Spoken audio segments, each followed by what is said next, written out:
how many people either have heart disease or know somebody that has heart disease of any sort? Probably everybody's hands are raised.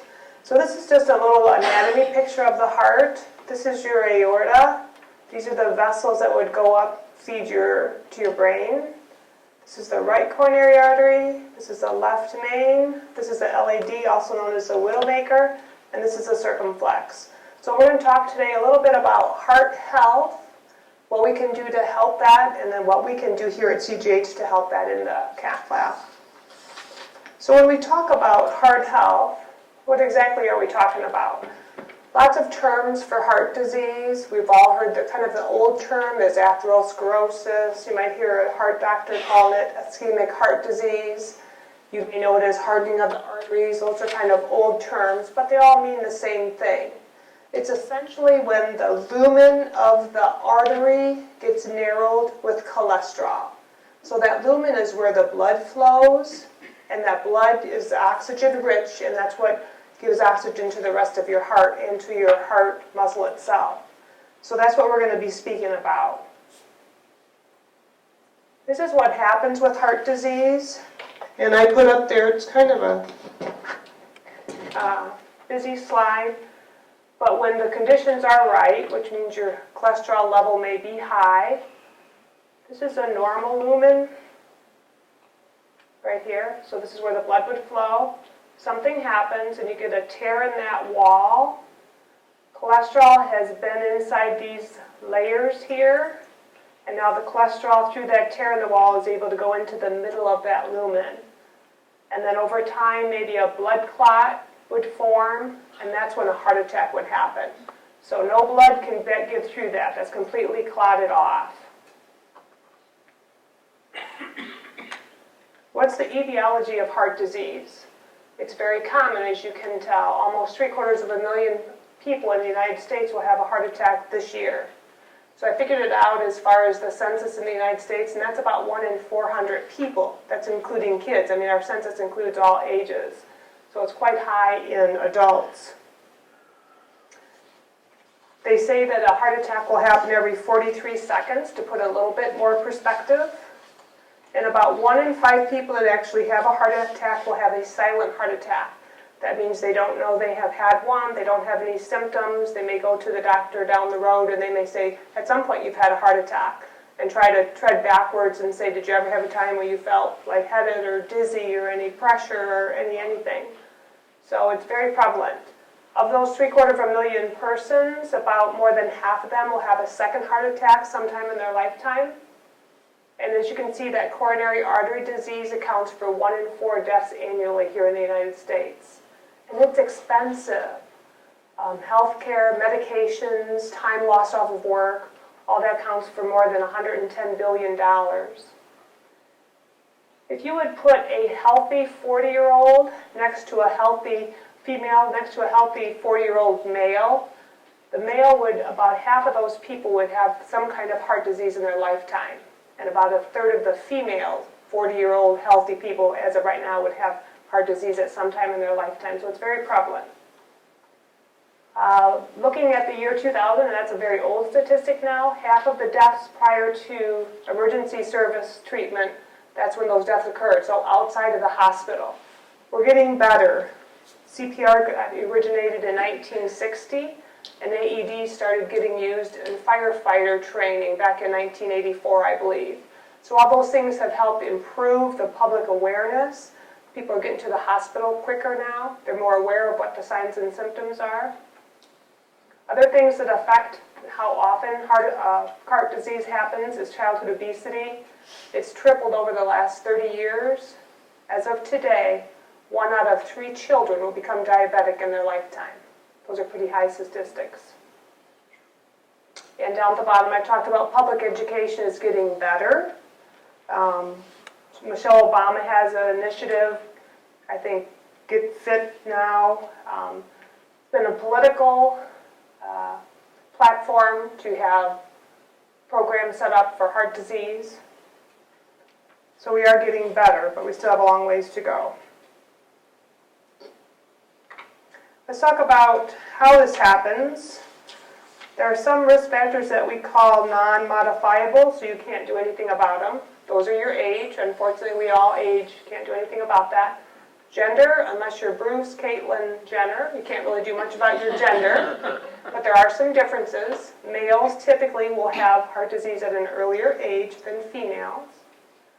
Family history, you'll hear people say, it's just in my blood. I can't help it. I can't do anything to change that. There is some say to that.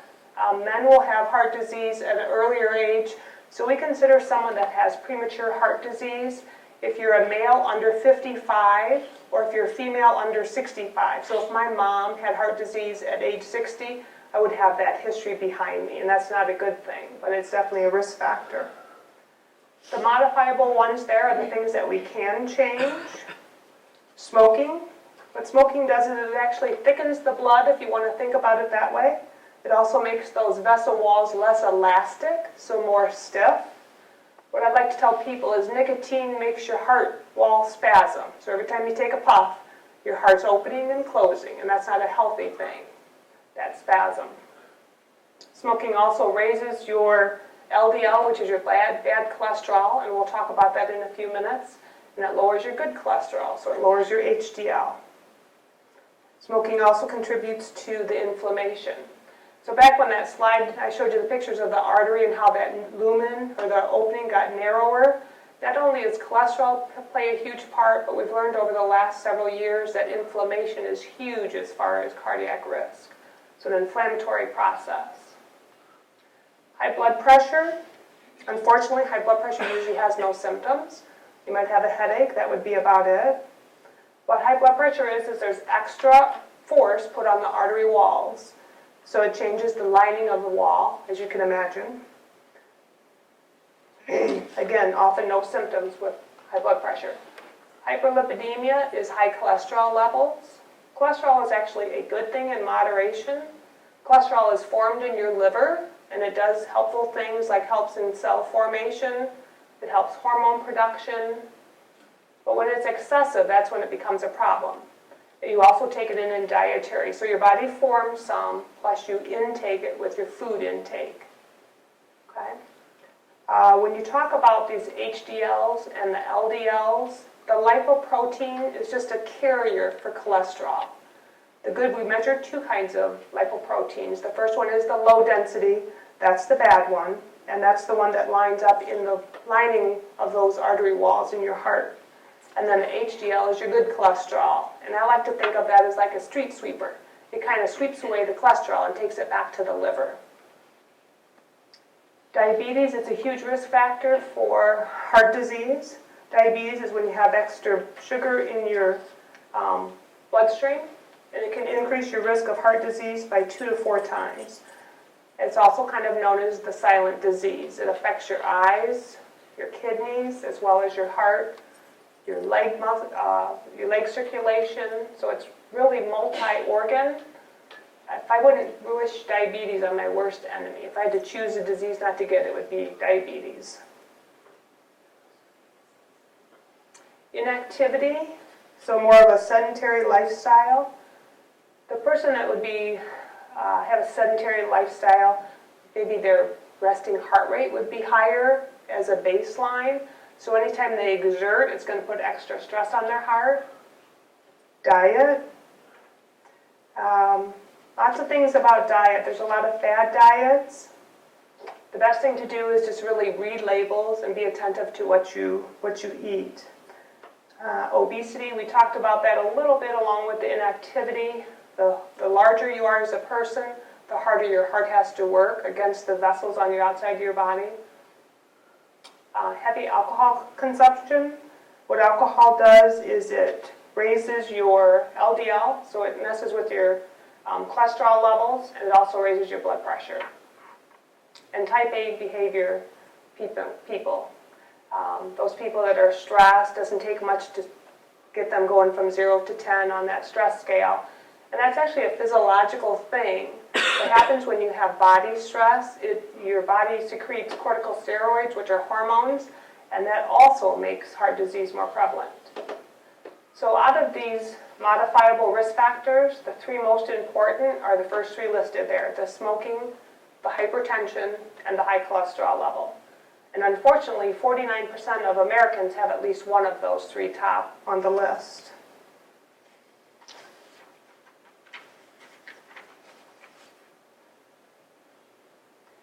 I think if we all saw a picture of this gentleman, we would figure out that he's probably having a heart attack and it's time to take some action.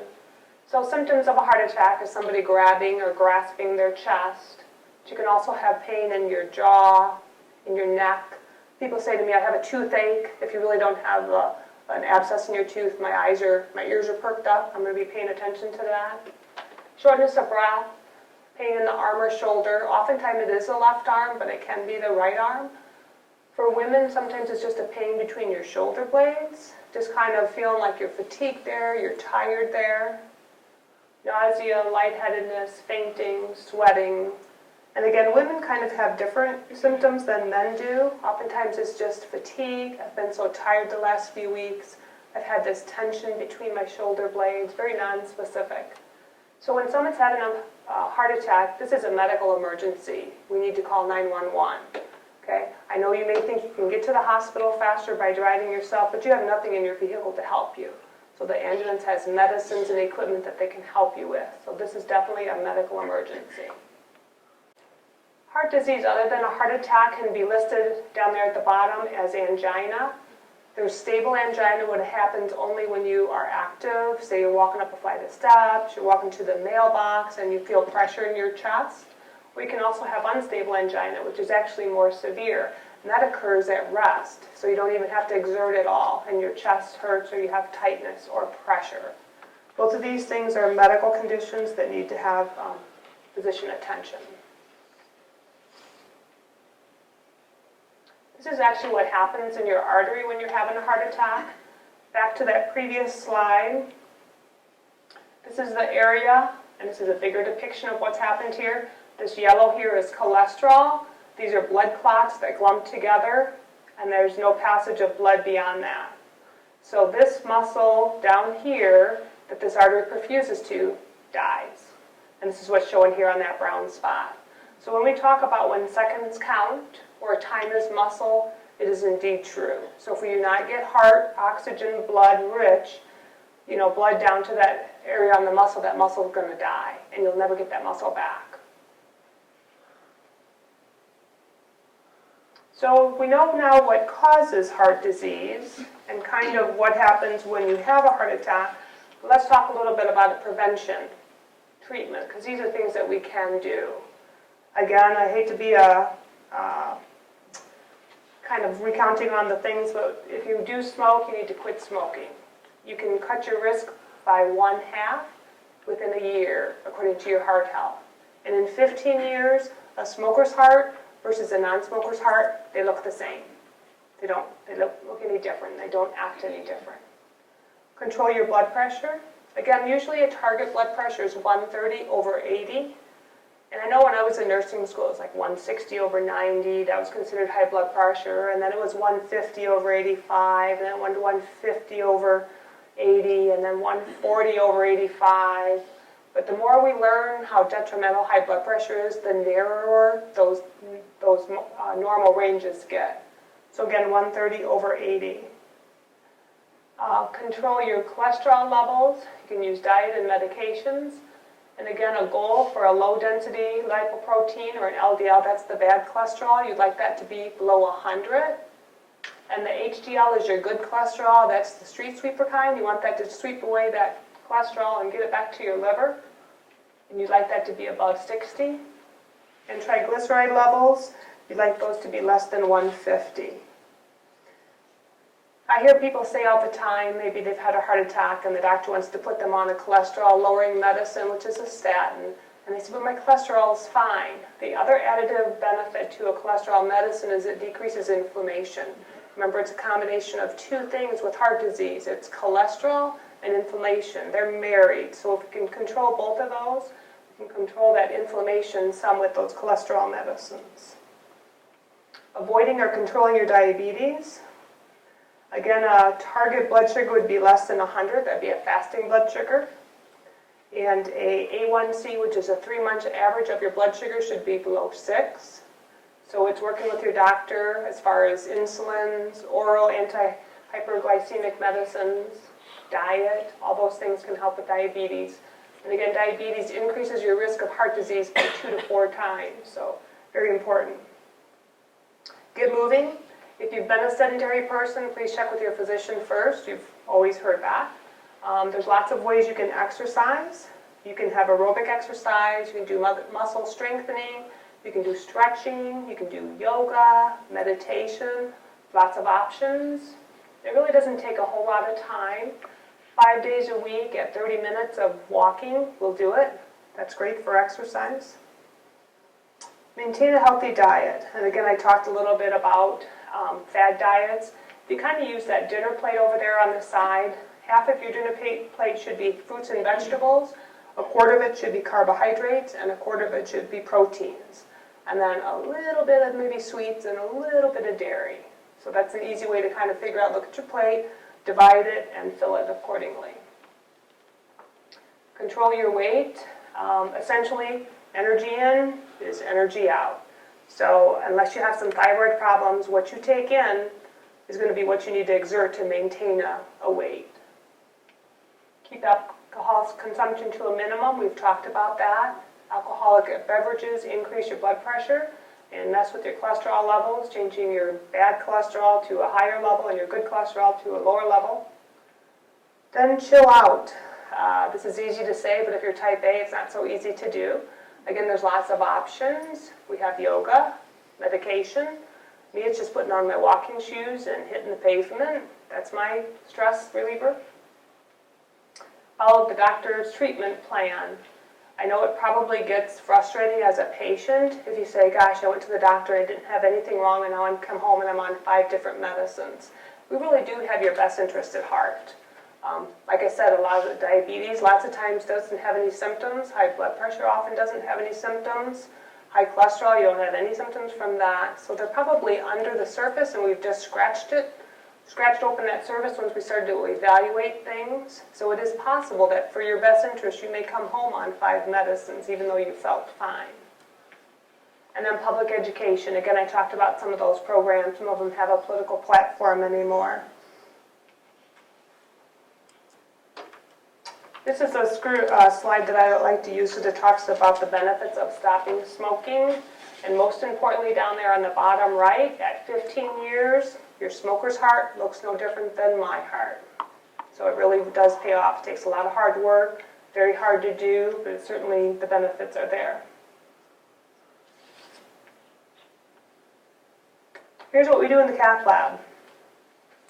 The Cath Lab is designed to do evaluations of coronary arteries, putting in stents, taking care of heart attacks, putting in pacemakers, taking care of arteries in your legs that are blocked.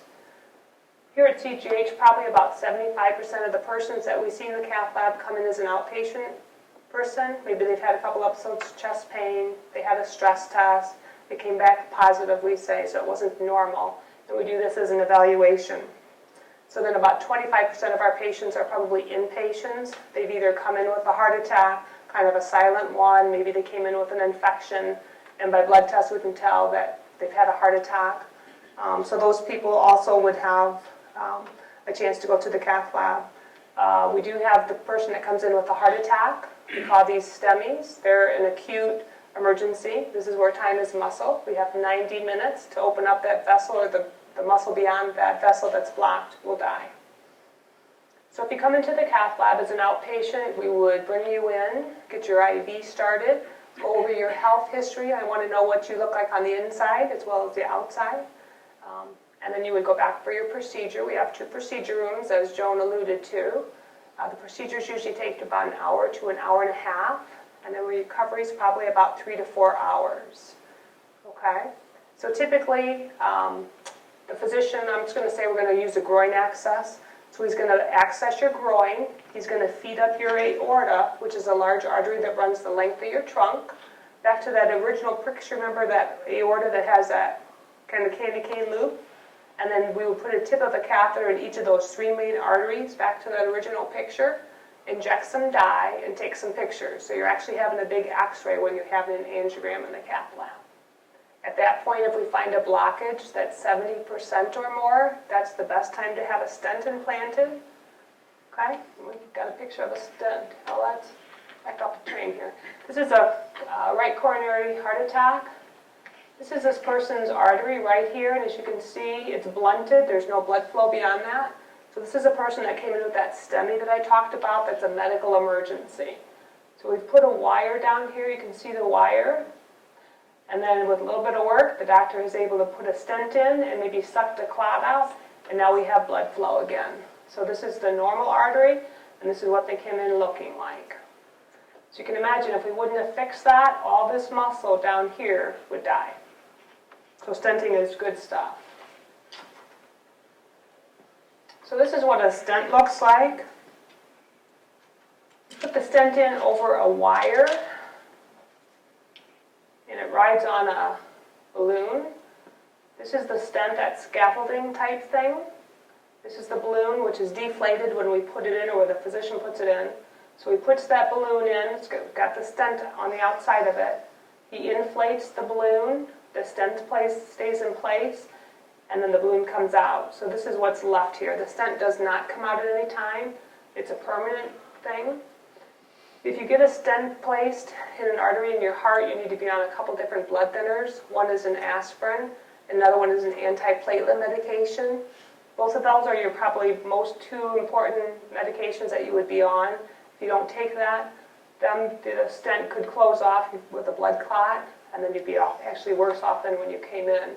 So what a stent does is, you can see this cholesterol here that we talked about forming, it actually smashes it to the wall. We say oppose, that's a nicer professional term, but it actually smashes that cholesterol to the side. So stents haven't been around all that long. They were devised in 1986 by the French, and then in 1994 they were FDA approved in the United States, so we've been using them for 20-some years. Prior to that, we just did ballooning. We didn't have stents back then. And about 30 to 40% of the people, those ballooned areas would clot off again or close off again. So it was kind of only a very temporary fix.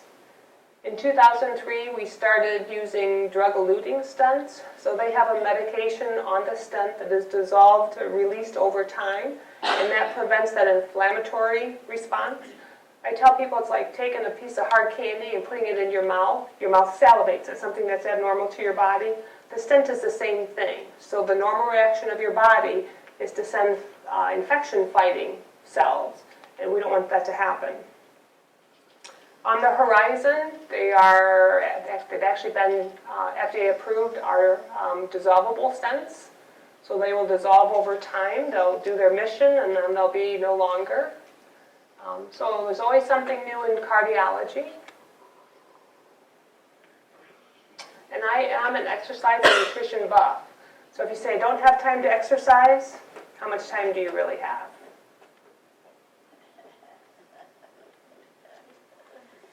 Anybody have any questions? And if not, I have a couple questions for you. Can you name the top 3 modifiable risk factors for heart disease? Smoking? Right, high blood pressure and high cholesterol.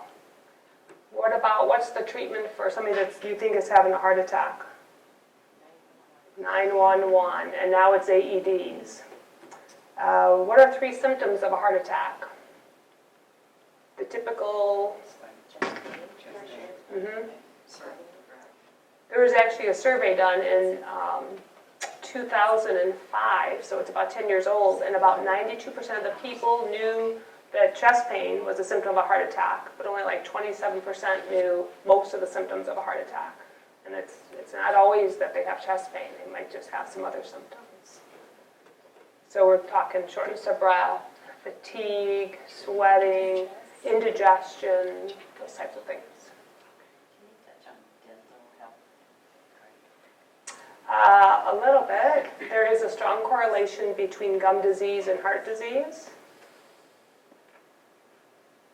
So if you're a person that has a tendency to have poor gums, you're probably going to have poor heart health.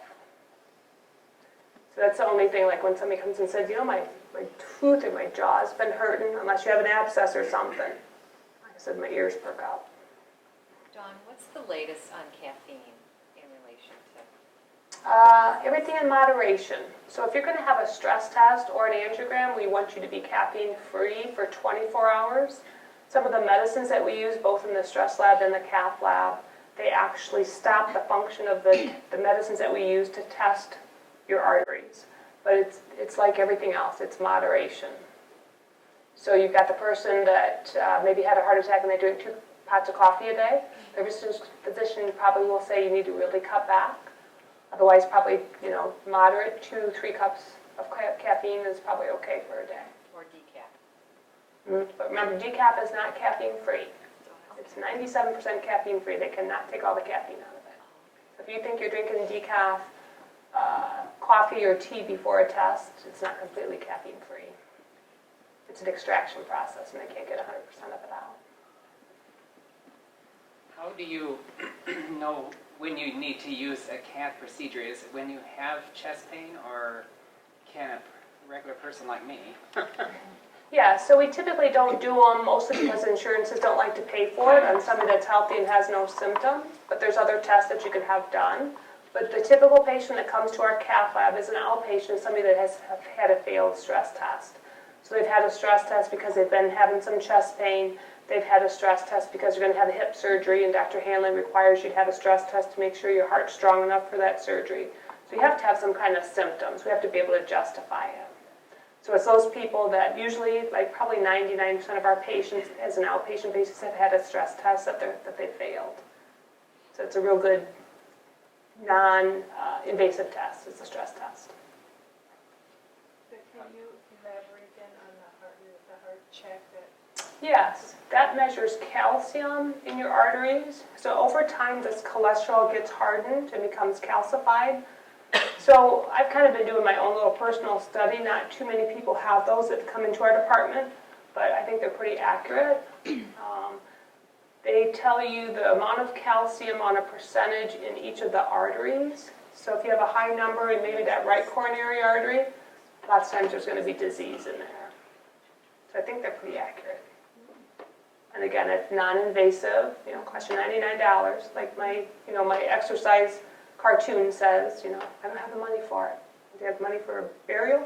Yeah. You have to put things in perspective. We all have vices. We all, are pretty good at making excuses. But I think those are pretty accurate. So that's something that you could take if he was talking about, if there's any symptoms, you Mhm. can still get that. Yep. The layperson can do that without a physician order, correct? But I mean, it would be effective as far as you're concerned to detect any issues, is Mhm. what you're saying. Yep. For $99. Right. Bargain. Yep. If a female has severe pain between her shoulder blades and nitro helps it, and this is my sister, and she's been to the ER quite a few times, and she's had tests, and the doctors say there's absolutely nothing wrong with her, but she still keeps having the pains and carries her nitro. Unfortunately, when some people are having angina, their EKG doesn't show it, and nitro is a dilator, so it's going to open up the vessels. It's also going to help like indigestion. If you're having an esophageal spasm, nitro is going to help that. So we kind of have to define what is heart-related and what is other organ-related.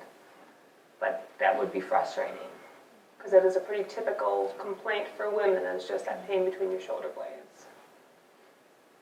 Can you explain the EKG a little bit? That only detects if you've had a heart attack? Is that No, it can tell if you've had a heart attack, and it can also tell if you're having areas in your heart that aren't getting enough oxygen. So 2 out of the 3 main arteries are pretty indicative off of an EKG. If you have a narrowing that's very significant, the one that runs on the backside of the heart, that circumflex, oftentimes will not show up on an EKG. But EKGs can be very helpful. So when we're trying to decide if somebody's had a heart attack, we look at their EKGs, we look at their symptoms, and we look at their blood tests. So it's usually a combination of those 3 things. But you can definitely have a normal EKG. It's like that all the time when people come in for outpatient tests. They have a normal EKG. They've had 2 episodes of chest pain in the last month. I walk the steps and I get this heaviness in my chest. So unless that EKG's being done while you're walking the steps and you're having that heaviness, you're probably not going to catch it. Yes? As far as your cholesterol level, if you don't have a problem with your, with your cholesterol level being high, then is there still other items that can cause blockages at all? Or is cholesterol the main concern for blockage? Well, again, there's two things that go into heart disease. It's cholesterol and inflammation. So if you would get a tear in that artery wall, that's when the trouble starts. So you can have a normal cholesterol level and still have blockages in your arteries. So it's not 100%. The old school thought was if you didn't have high cholesterol, you don't have to worry. That's no longer the case. We've learned that inflammation is a huge factor in heart disease. Just like when you have a cold, your body, or if you have a sore or a cut, your body sends white blood cells to that area to fight that infection. It does the same thing. So, any other questions? If your cholesterol starts to go high, can you, by switching your diet and exercising, can you make that cholesterol come back down? You definitely can. Again, you get cholesterol two ways. Your body forms it in the liver, and you also take it in your diet. Okay, so the statins works on what your body produces, but you can definitely change it with dietary changes and exercise. Before you have to take some medicine. I'm not sure, it depends on what your level be, what your doctor would suggest, but you definitely can make changes. We've seen blockages in arteries regress when people have made major lifestyle changes, diet, exercise.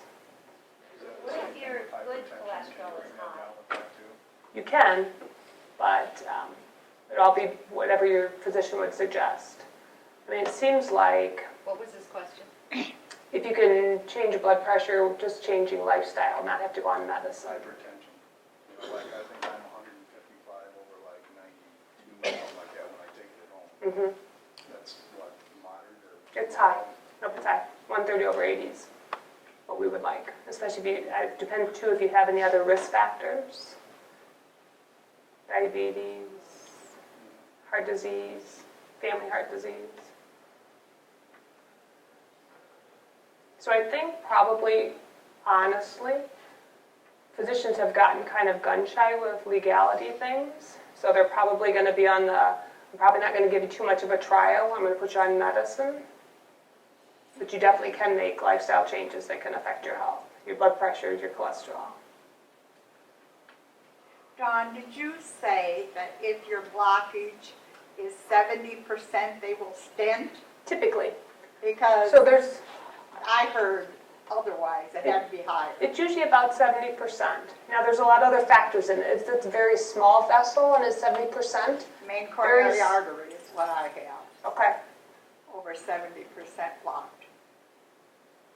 Typically 70% is when a stent is most effective. Interesting. So How maybe can you let it get that? How can it be effective when it's 70%? less than 70% medical treatment is actually the best therapy. Because remember that stent is smashing that plaque against the side. If you only have a 30%, it's not going to be effective doing that. So less than 70%, it's medicine, lowering your blood pressure, lowering your cholesterol, controlling your diabetes. But the blood can get through there still easily at 70% block. We actually do a stress test on the table when people are in the Cath Lab. Not only do you have to look at how much percentage it's blocked, but what effect does it have on the blood flow? That's really what you want to know. Because the bottom line is, how is that blood flow getting to that heart muscle? So you can eyeball blockage and say, gosh, that looks to me like 80%. But if you actually do a stress test on the vessel during the Cath Lab, giving you medicine through your IV, maybe it only says maybe it's only 50% blocking your blood flow. I know I told him I'm going to stamp across my chest, stent anything. That's probably not the best thing either. Any other questions?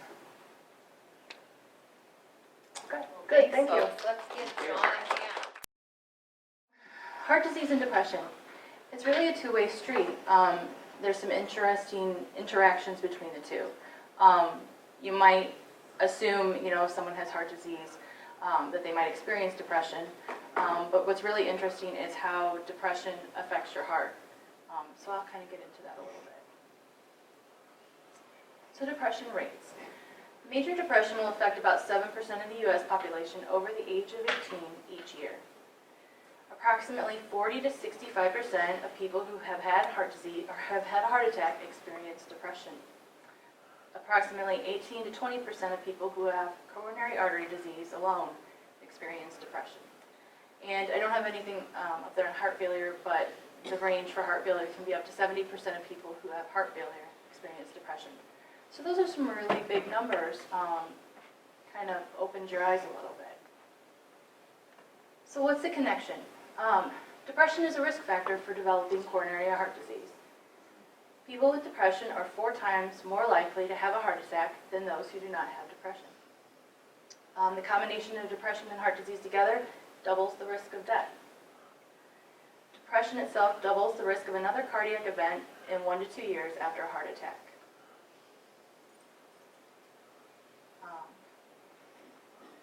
So if someone is depressed, it can cause a decrease in their physical activity and a decrease in their medication compliance. You know, that was what made sense to me originally, but as I've read more into it, and some of what Dawn talked about, some like with type A personalities, you talked about some of the things that happen there. There's interactions in the body that depression causes that affects your heart.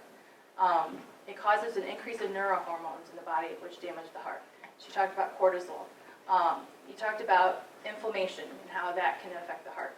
Depression causes an increase in inflammatory factors in the blood, which damages the heart.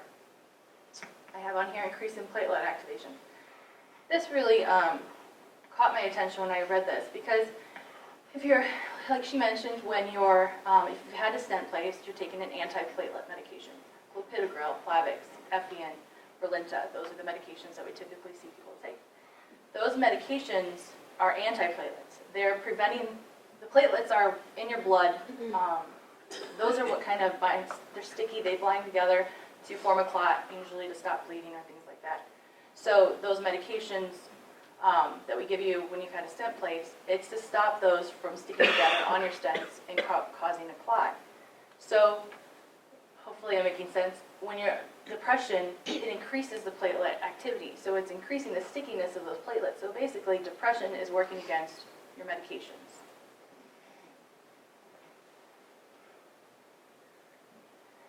In 2008, the American Heart Association called for routine screening of depression in patients with coronary heart disease.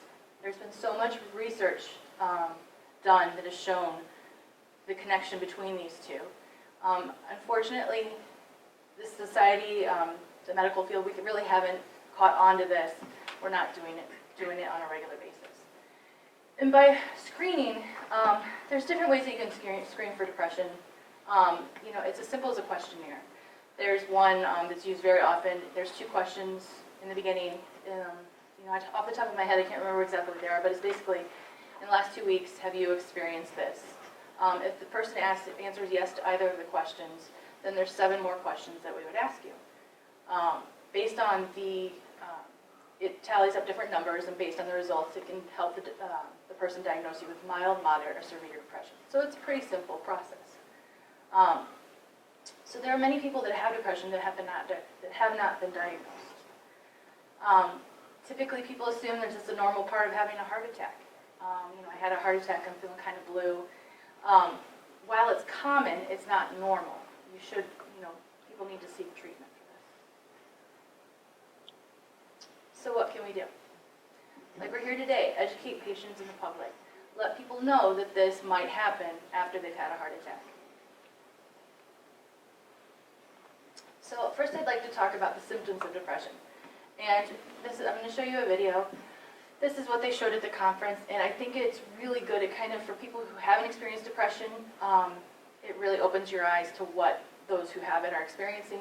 And I think for those who have experienced it, they can relate to it. So try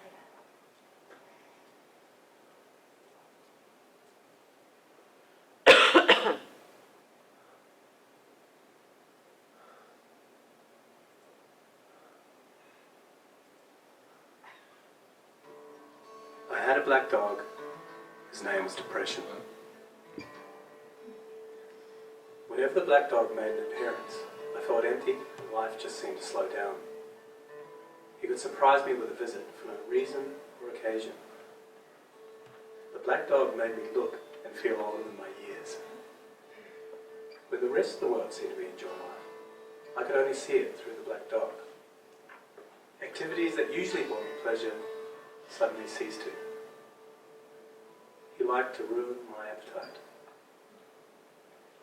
He chewed up my memory, my ability to concentrate. Doing anything or going anywhere with the black dog required superhuman strength. At social occasions, he'd sniff out what confidence I had and chase it away. My biggest fear was being found out. I worried that people would judge me. Because of the shame and stigma of the black dog, I was constantly worried that I'd be found out. So I invested vast amounts of energy into covering him up. Keeping up an emotional lie is exhausting.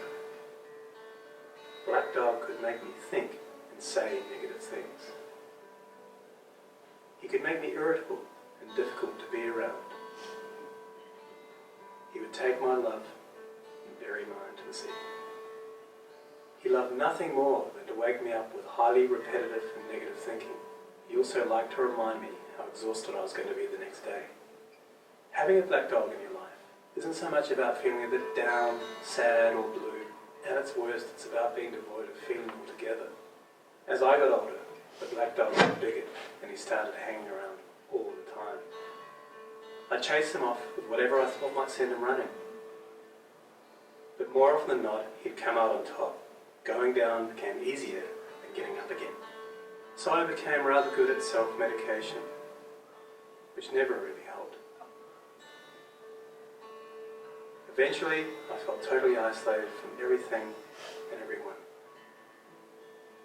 The black dog had finally succeeded in hijacking my life. When you lose all joy in life, you can begin to question what the point of it is. Thankfully, this was the time that I sought professional help. This was my first step towards recovery and a major turning point in my life. I learned that it doesn't matter who you are, the black dog affects millions and millions of people. It is an equal opportunity mongrel.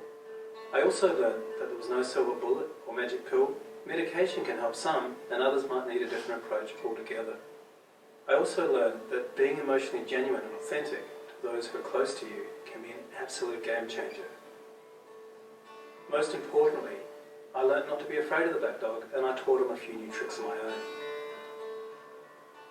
The more tired and stressed you are, the louder he barks. So it's important to learn how to quiet your mind. It's been clinically proven that regular exercise can be as effective for treating mild to moderate depression as antidepressants. So go for a walk or a run and leave them up behind. Keep a mood journal. Getting your thoughts on paper can be cathartic and often insightful. Also keep track of the things that you have to be grateful for.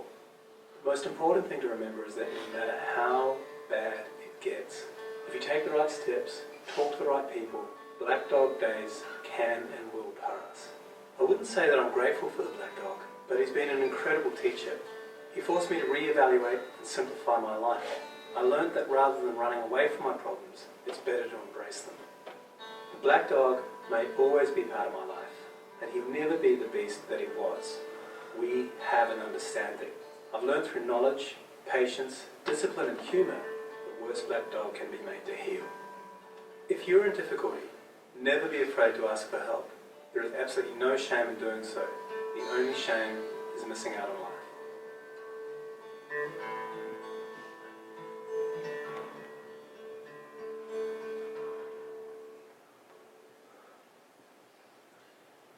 Okay. So I love that. I think it kind of puts the whole thing in perspective for all of us. So I'll still go through some of the symptoms of depression.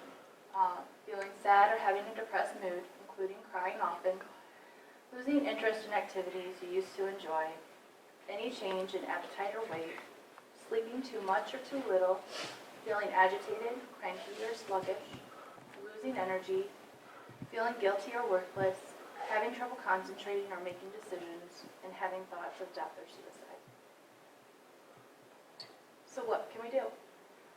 Take care of yourself. Healthy diet, get active. Much of this, it's just reiterating what Dawn's already talked about as far as heart disease. Get active, drink less alcohol, stop smoking.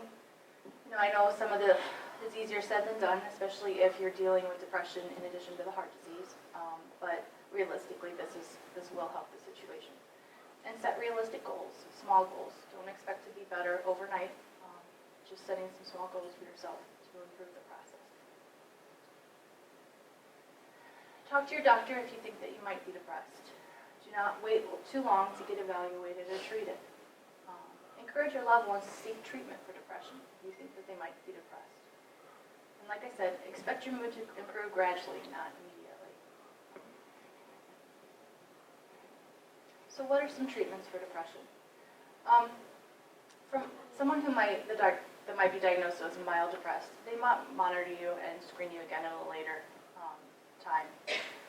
There's medications. There's a variety of medications. There's certain ones that work with cardiac medications. You have to be careful. And this may take a couple weeks, 2 to 4 weeks to have a full effect. It doesn't happen immediately. Psychotherapy. These techniques are with a therapist. I know in Mississippi, this is something that they do. Cognitive behavioral therapy. This focuses on exploring relationships among a person's thoughts, feelings, and behaviors. During CBT, a therapist will actively work with a person to uncover unhealthy patterns of thought and how they may be causing self-destructive behaviors and beliefs. In interpersonal therapy, it focuses on the relationships a person has with others and a goal of improving the person's interpersonal skills. Also, exercise. With heart patients, cardiac rehab is something that's fabulous to help recover from any cardiac event. And there's support groups. I know there's some. I believe the health department also has a mental health professional that they have some resources there. Inform patients and family. While depression is common after a cardiac event, you should talk to your healthcare provider. Like I said, it's common, but it's not a normal part of it. It's not a normal part of the healing process. Resources. American Heart Association, the website, that's a good resource just for the effects of depression in your heart. If you have some more questions, if you're thinking about it, it's a good information. There's also the mendedhearts.org. That's another good website that's just got information on the connection. But, if you're feeling depressed, your family doctor, talk to your doctor, talk to a mental health professional. This is the phone number here for Mississippi, especially if someone's considering hurting themselves or someone else. There's a crisis line for that. And finally, goals. These are the goals that I would set forth for this, for heart disease and depression. As I said earlier, increase public awareness. While I'm preparing for this, as a discharge nurse, I discharge people that have had a heart attack or cardiac events all the time. I've started thinking about how can I at least give them information on depression and heart disease, something so when they get home and they've got their pile of papers, but they're feeling that way, they have some information about it, to help increase awareness. Increase awareness among healthcare professionals. I think in healthcare, we kind of put out fires. Especially in critical care, we're solving medical problems that we're coming across. I think, we look at people that are frequently readmitted to the hospital. Mental health, I think, plays a big part of that. And I think if nursing and doctors are educated a little bit more to pay attention to the mental health of people, we might be able to help at least decrease the amount of times that they're back. They might need a little bit of help in this area. And, optimally, I'd like to see us screen patients for depression in the hospital, clinic, cardiac rehab, just so, there's so many people that are undiagnosed, to just help catch them and help them and increase awareness. That's all I have. Questions?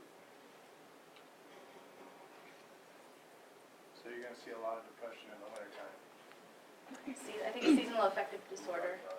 And then the older you get, you're gonna have depression too, because you can't do what you used to. And that's, yeah. I've been at the suicide rate, I was surprised once to find out that in older men, I think that's the highest suicide rate. I never would have thought that was true. So, yes, you know, you add in more diseases, you know, stroke, diabetes, those are all contributing to depression. It's all kind of working together.